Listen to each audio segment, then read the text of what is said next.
Inspector Muttleplug of Scotland Yard knew that all those drownings were not accidents, but he had no evidence. It was an easy way for a man to make a living, murder his wives and collect insurance. Yes, I said wives, for there was more than one murder.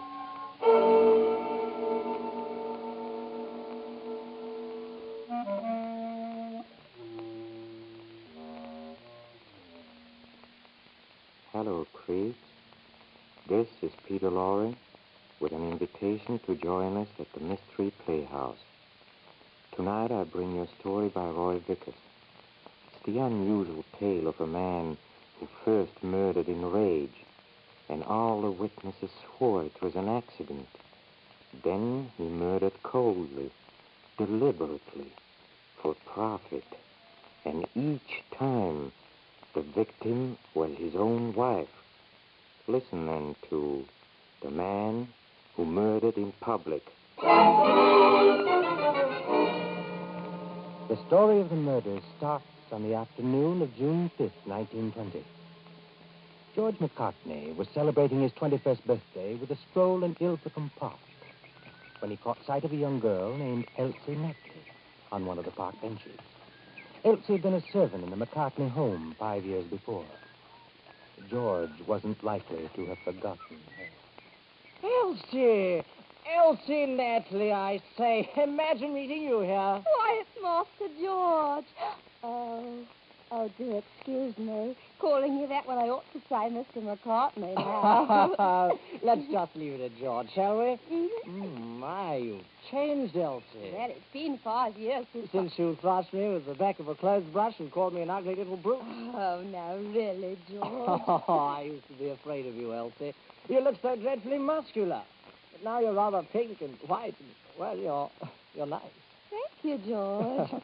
Perhaps that's because I'm taking a holiday before I look round for another job. Tell me, George, what have you been doing? Well, I left Cambridge, by request, of course. Oh. I'm afraid I didn't do well with my schooling. Got nothing out of it at all except a swimming cup. Now I'm touring with a theatrical company, doing a bit of acting for them. Oh, fancy that. An actor. Yes, and on my way to a rehearsal this afternoon. Oh. I say, could I meet you again sometime, Elsie? Oh, I'd like that. Well, how about tomorrow, this time? Perhaps we could go boating. That would be sporting.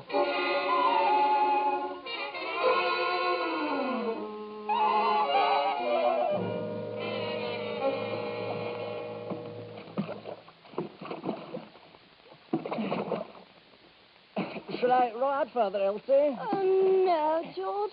Let's turn back. Must be close to a mile offshore. Oh, you're not frightened, are you, Elsie? Don't forget I want a swimming cap. Frightened, whatever of. Matter of fact, I jolly well love to row a bit myself. Let me try it, George. I'll row toward shore. Well, if you really want to, Elsie. Mm-hmm. Here, change seats with me. Right. Only be careful. Wait a moment. Here. Would you take my bracelet? Put it in your pocket for me, George. Oh, it looks like a valuable bracelet. Real rubies they are. I should hate to lose it. Now, here I come. Oh, have a care, Elsie. Oh, the oar! dear. George, the oar, it's overboard. Yes, You I catch know. me. I can't reach it. Oh. Don't lean on this side. You're going to tip the boat. Oh. Elsie, are you all right? I'm coming. Now, don't struggle. Don't stay away from me. Here. Turn the badge on your back. Stay off. Let go of me, you ugly little Ugly little brute. You called me that 5 years ago. And you struck me. Brute, am I? Brute, eh? Why, you shouldn't have said that, my girl. Oh, brute, you soft, white, mealy little fool. Don't, dear heaven, don't. You she-devil.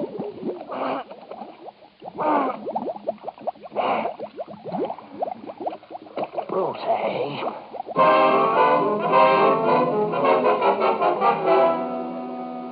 George McCartney hadn't meant to murder Elsie, but she hit him.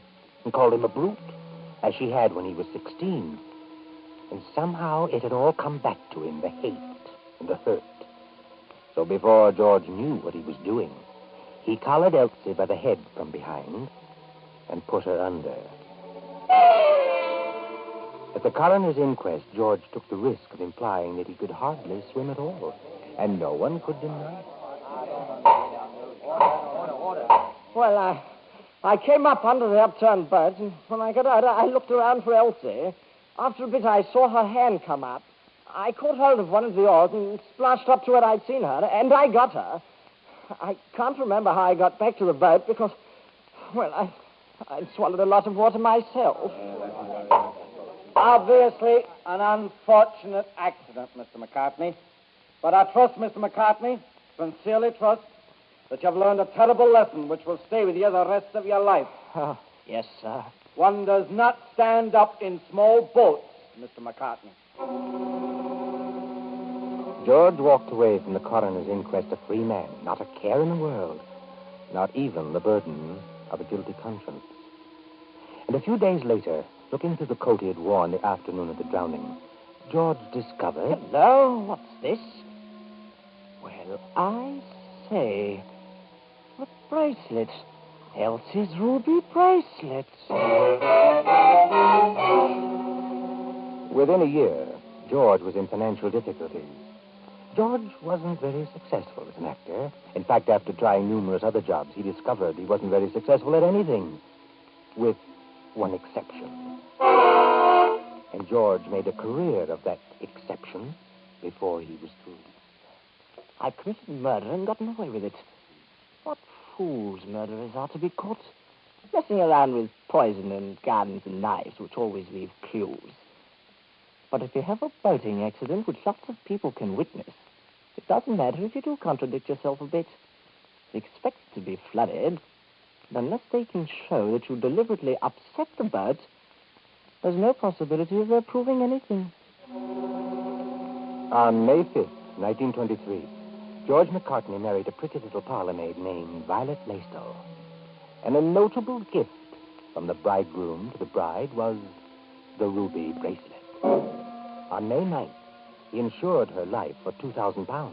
And, of course, George and Violet made their wills out to each other. And by the middle of August, George was ready to take Violet on their deferred honeymoon. Oh, that dashed alarm clock. Sir. I say, Mrs. McCartney, come along. Now, wake up. Oh, leave me be, George. This is Sunday. Yes, Violet, Sunday. Sunday, remember? Sunday. Oh, Sunday. Oh, now tell me, George. Now you must. Go on. What's the surprise? Tell me. Oh, no. Pack your things, Violet. I know. We're going to Bognor for a fortnight on our honeymoon. Bognor. Yes, darling, Bognor. Where we can go boating.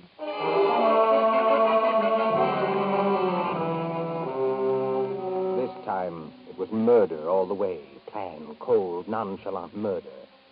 Poor Violet never had a chance. And for the benefit of some 200 bathers who had witnessed the accident, George wore his best state of collapse expression.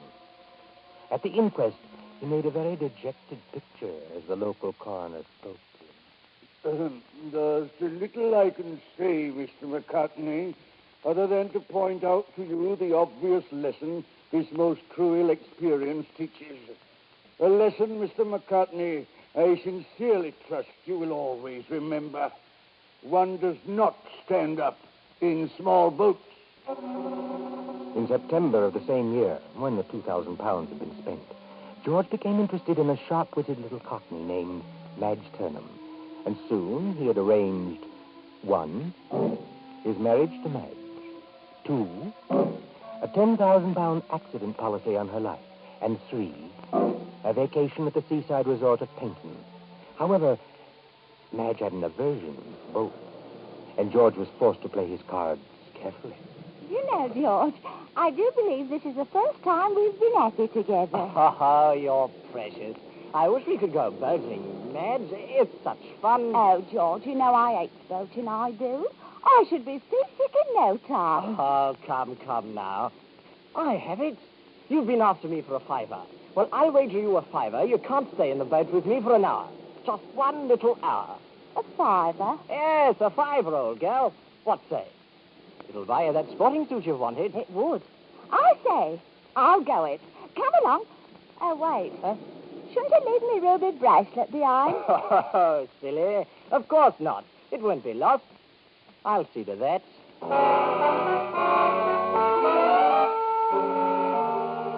The inquest following the accidental drowning of Madge went off without a hitch, and George went free.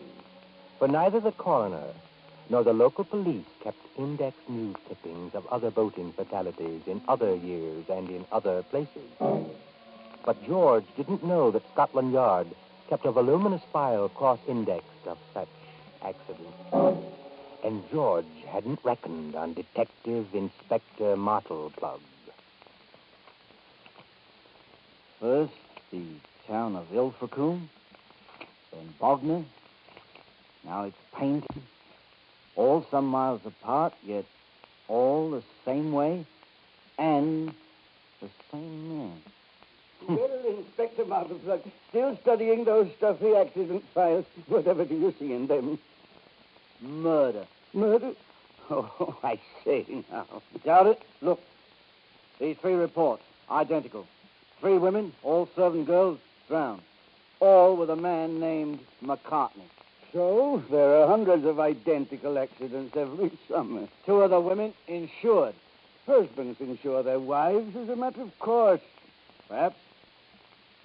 But I think this McCartney bears talking to.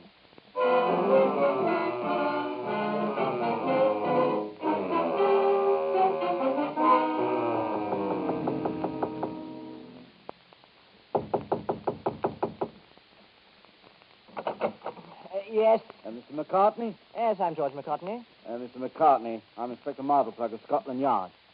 May I come in? Well, I was about to leave. However, Scotland Yard comes first, I'm sure. I'll come straight to the point, Mr. McCartney.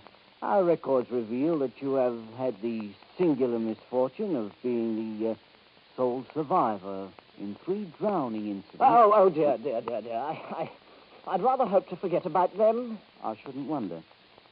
Can you shed any light on the coincidence? Oh, it fairly beats me, Mr. Martleplug, and that's a fact. You'd think that after a thing like that happened once, it just couldn't possibly happen again. True. Yes, and it used to haunt me. That's why poor Madge persuaded me to go out again, to overcome my awful horror of water. Oh, dear, why talk about it? That's why I've come. To talk about it, Mr. McCartney. Oh, I see. But I do not care to talk about it, Inspector. It's too painful. Not nearly so painful as a rope. I tell you, I cannot discuss it, Inspector. If you don't like that, why don't you arrest me for murder? Why, I'll tell you why you don't. Because you've got no evidence. You'll never hang me, Martleplug, because you haven't any evidence, and you can't get it.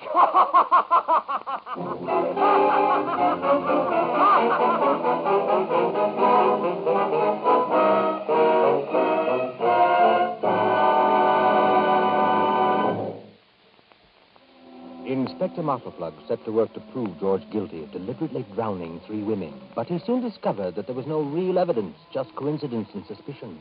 And that made no case. So Martleplug confined his activities to keeping a check on George's whereabouts. In 1924, George met May Toller outside a servants' registry in Piccadilly and began keeping steady company. And inevitably... Oh, May, darling. Why not chuck it all and marry me? Well, I'm not sure, George, that I should leave my parents and chuck my job. You tell me you've got money, but... But I've no employment. What matter? I have enough to care for you, May, and your parents. And I have a surprise for you tonight. A surprise, George? Yes. Something I've kept all these years for just such a girl as you, May. Here. By gum, what a beauty. I've always loved bracelets. And, George, it's rubies. Where did you get it? It belonged to my mother. So they were married, and George took out a £10,000 accident policy on May and set up their new quarters in Theobald's Road. There, before very long, Inspector Martleplug arrived one day to let the new Mrs. McCartney in on a deadly secret. Oh, sorry to trouble you, sir. I want to see the McCartneys. I understand they have rooms here. Why, I saw Mr. and Mrs. McCartney leave early this morning. Oh, do you happen to know where they went? Why, yes. Mrs. McCartney was dead excited. She told everyone. They've gone boating at Grand's End. Boating? Boating? Quickly. How do I get to Grand's End?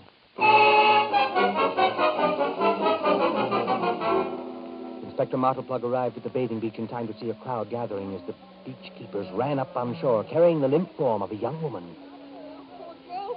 I saw it all. He did his best, he did. Still alive. They're trying to save her. Her husband there, poor man, look, he's weeping. Okay, let me through. What happened? I think the woman very nearly drowned, sir. Nearly drowned? You mean she's still alive? Oh, yes, they're pumping the water out of her now. Let me in there. Sorry not. Let me through. Let me through. It isn't. Oh. Mrs. McCartney. Mrs. McCartney, can you hear me? Now tell me. Nod your head. Were you held under? Here, how dare you question my wife? Look what you. Mrs. McCartney, did he hold you under?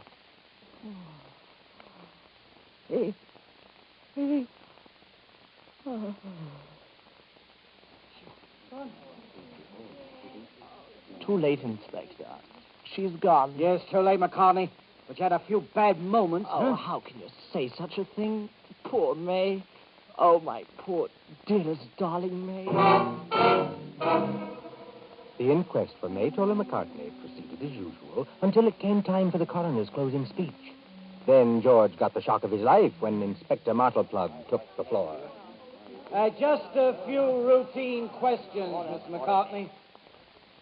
Was your wife insured? Oh, yes. I believe she had taken an accident policy for £10,000. And did your former wife, Madge Turner, meet with a similar accident at Paynton? Yes. And did you not collect a £10,000 policy in her name? Yes, I And did you not have two other similar accidents prior to that? One with Elsie Natley at Ilfracombe, and one with your first wife, Violet Lacestall at Bognor. I won't answer that. No matter, we know you did. And I have a summons for your arrest for the murder of your wife. Anything you say from this moment on may be held against you. But George had enough money to hire one of England's most promising young lawyers, Ernest Quilter. Quilter had no use for his client, but he made a brilliant case against the Crown. In this case, there's no assumption of guilt whatever. There is only the overwhelming assumption of an accident. My lord. The Crown barrister has something to say? Yes, my lord. The deceased was drowned, admittedly, within a dozen or so yards of the upturned boat.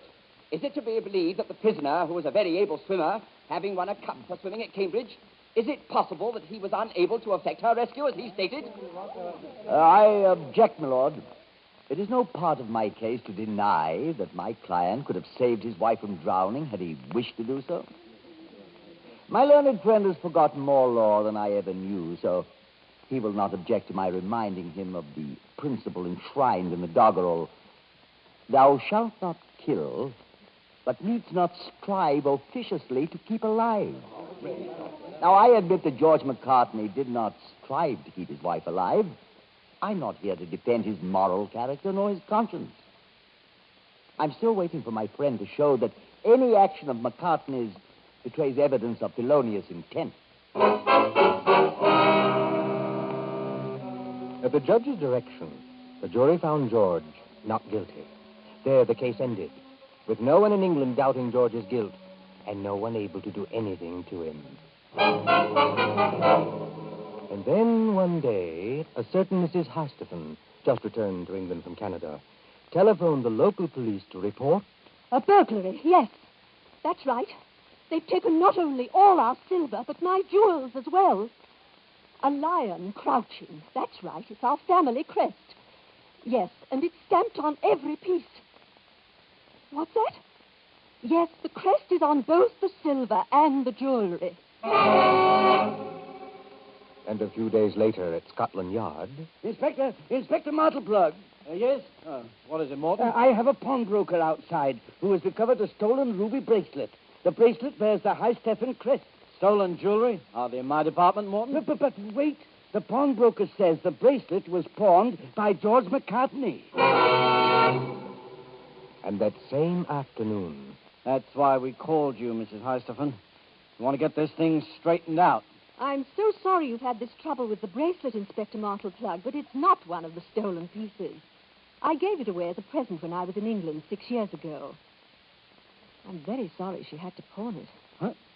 Who had to pawn it, Mrs. Heistephen? The girl I gave it to, she was one of my maids, and I gave it to her because she saved my life. Her name was Elsie Natley.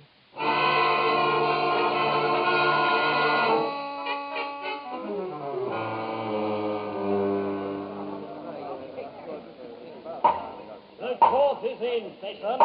We are ready to hear the Crown's counsel. My lord, we wish to introduce proof that George McCartney is guilty of murder. Mrs. Heistephen, will you take the stand, please? Mrs. Heistephen, do you swear to tell the truth, the whole truth, and nothing but the truth to help you God? I do. Take the stand, please. My lord, the defendant claims that none of the 4 girls who went boating with him could swim. These are his sworn statements. Now, Mrs. Heistephen, is this the bracelet you gave your maid, Elsie Natley, 6 years ago? Yes. Mrs. Heistephen, why did you give Elsie this ruby bracelet? Because she saved my life. Mrs. Heistephen, how did Elsie save your life? It was at our summer home. I was in bathing and had been caught by a strong current. Elsie heard me cry for help from the house some 200 yards off. And she swam to my rescue, outstripping other would-be rescuers who were much closer to me. She was a magnificent swimmer.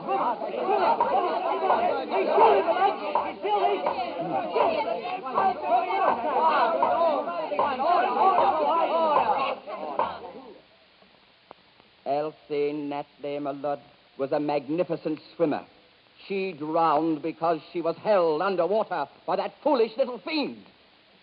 This George McCartney, who thought that public murder was foolproof.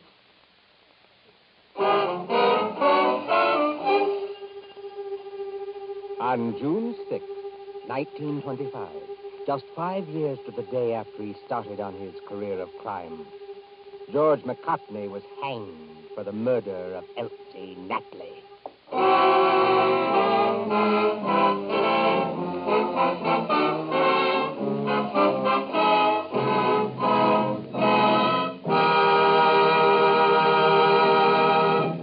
George McCartney, murderer. You see, George McCartney didn't save money, and to his twisted mind, the only means to a fortune was death by drowning. Oh, but a wise man doesn't get himself into that kind of a spot. He skims the cream off of his pay and stashes it away in soldiers' deposits at the office of his CO. See how simple it is? You don't have to marry for a wife. Just save your money. Oh, yes, and don't murder anyone, please. Now, about our next production in a mystery playhouse. It's one of those great stories by Craig Rice concerning the adventures of John G. Malone, the lawyer who conducts the major proportion of his criminal investigations at Joe the Angel's bar. Let's visit the green room where the actors are preparing a scene for our next attraction. Follow me. Come. John J. Malone. Never lost a client. Just around the corner here. Hey, wait a minute. I got it. That what? The words. Some of them, anyhow. When they hanged him in the morning, his last words were for you. Then the sheriff took his shiny knife and cut that old rope through. Yes, sir. I never heard that song before. This is Palmer's cell right here. Hey, Palmer, you're Lloyd. Holy mackerel. Malone, look. Palmer's hung himself. What? With me for a lawyer? Oh, my Lord. Still alive. Well, get the door open. Come on, hurry it up, will you? All right. Hurry. All right, now, cut him down. Cut him down quick. Look, he's still breathing. Palmer must have been out of his mind. Would he want to go and hang himself with a new trial coming up and everything? Easy. Next. Okay, let him down. That's it. All right. That's about it. Put him on the bunk there. Okay. Palmer, this is Malone. What happened, kid? Trying to say something. Palmer, it's Malone. Wouldn't break. Yeah, go on. What wouldn't break? Wouldn't break. Palmer.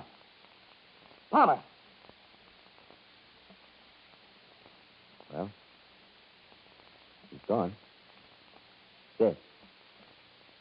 Hangs himself in the death house. Just when maybe he's going to be set free. Oh, but was it suicide?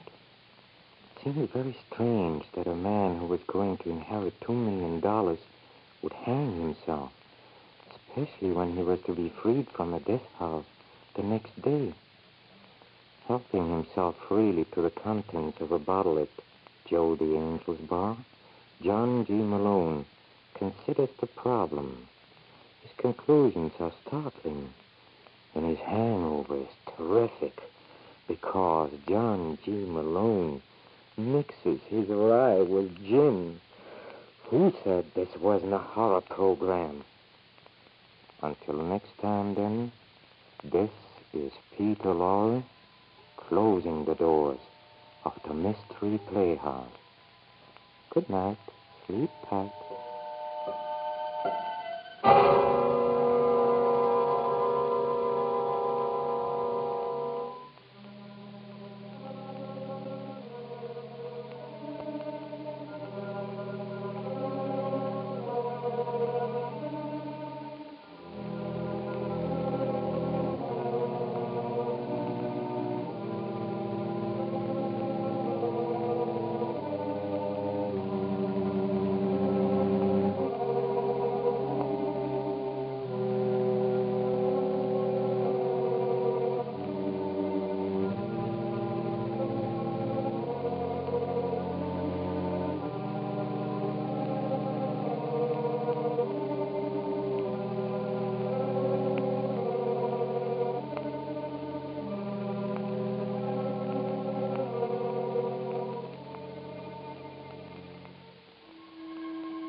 This is the Armed Forces Radio Service.